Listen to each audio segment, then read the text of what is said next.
Hand winch lift trucks operating instructions.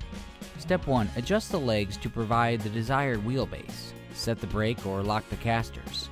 Remove the forks and lock the carriage using the pivoting carriage latch. Slowly tilt the lifter backwards until the loading wheels contact the ground.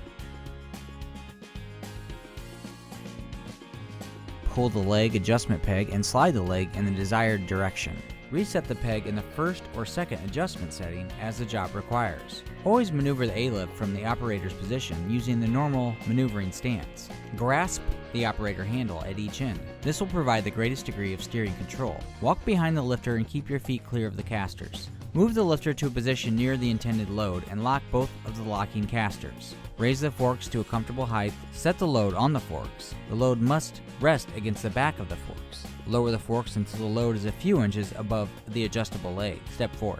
Move the load to the desired location. After you arrive at the unloading destination, lock the casters or set the brakes. Unlock the winch handle and turn it clockwise until the load is positioned at a comfortable height. Lock the winch handle, remove the load, lower the forks until they are a few inches above the legs.